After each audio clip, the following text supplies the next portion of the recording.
Welcome students. Today we are going to discuss about the topic zeros of polynomial of class 10th. First we should know what is zeros of polynomial. Polynomial means we know that many terms. Zeros of polynomial means if we are taken any simple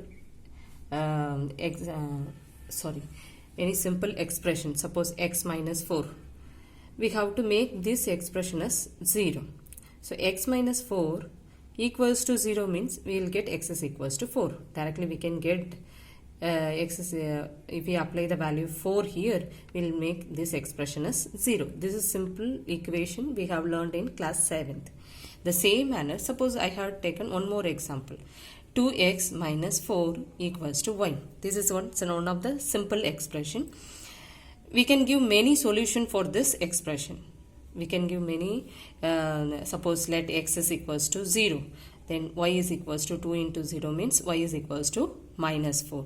The same manner, if I apply x equals to 1 here, then I'll get y is equals to minus 2, because in place of x, if I apply 1, then 2 into 1 minus 4, so y is equals to minus 2. Like that I can give many solution for this expression. But which make this equation 0, that is called zeros of polynomial. How we can find out that one? Suppose 2x minus 4 equals to 0.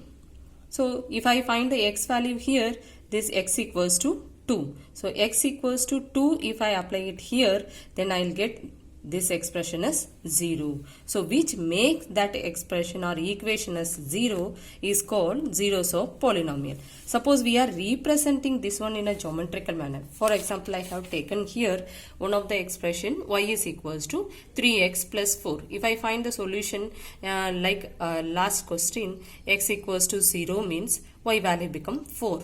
And how x equals to 0? So I apply in place of x 0, so y become 4. The same manner, let x is 1, then y value become 7. Let x is equals to 2, then y value become minus 2. If I apply all these points, and I'll conclude it, x is 0 means y is 4 and 1 means 7, minus 2 means minus 2.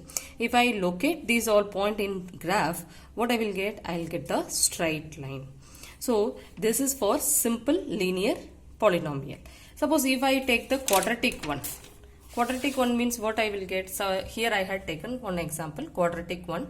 We know that factorization method. If we do the factorization, we will get x minus 4 and x plus 1 is the factor for this one. From this, if I find the factors, it will be x is equals to 4 and minus 1. So I know that the zeros are lying between 4 and minus 1.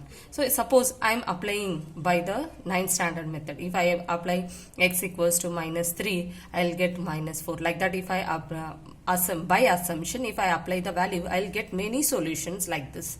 I am locating these all point, I will get the curve type. The name of the curve is called parabola.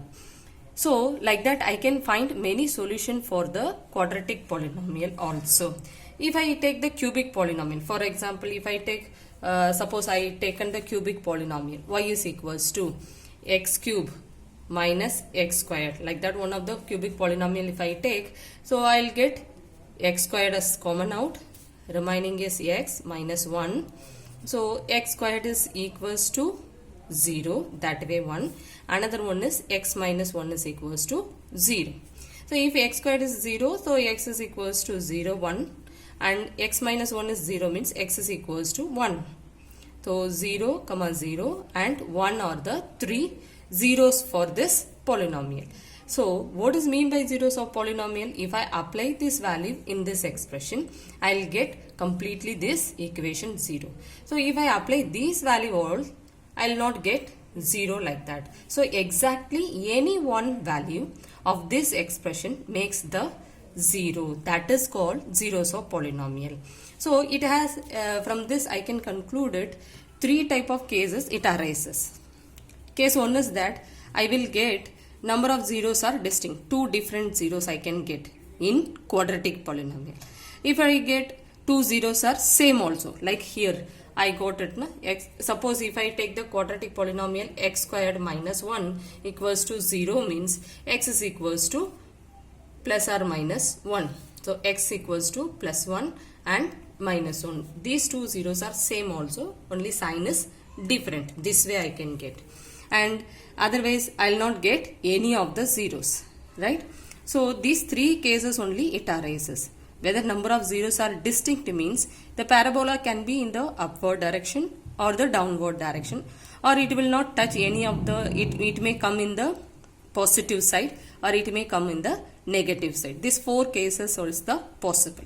And if I take the if I take number of zeros are equal, number of zeros are equal, if I get, it can come among this 4 any one way. It will be like this, right? So from this what we are concluding, through the graph also we can easily identify the number of zeros. That is only our first exercise of the polynomial.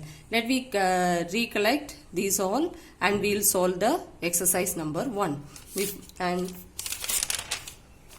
here I have given the some examples of that one. Suppose the graph is given you like this, x dash, y dash, and the arrow mark is given like that, means it shows that it is not touch any point of the x, because we want to find out the number of zeros of p of x. P of x means we have to check in the x axis only, right? X axis means it is not touched, so it has no zero. And here you check it out, here it is touching in the x axis in 3 point, 1, 2 and 3. So it has how many zeros? 3 zeros. And if you are taken here, it touches in 4 point, 1, 2, 3 and 4 point it is touching. So it has 4 zeros. And if you check it out here, it not touched in the it touches in x axis only 1 point, so it has 1 0. Like that we can solve the exercise also. For example, here first exercise, the graph is given like this. 4 type of graph is given. So the first graph is that it touch in 3.1, 2 and 3. 2.1 first question, it touch in 3 point. So it touches in 3 point means how many zeros it has? 3 zeros. And here you check it out, the parabola is touching in 2 point. So it is a negative. Then also we have to say it has 2 zeros. How many zeros it has? 2 zeros. Here if you check it out, 1, 2, 3 and 4. So it has 4 zeros. And here if you check it out, 1, 2, 3. So it has 3 zeros. I think student you can understand very well, and we completed the exercise 1 also. In my next lecture I will explain about coefficient of relationship between zeros and coefficient. Thank you.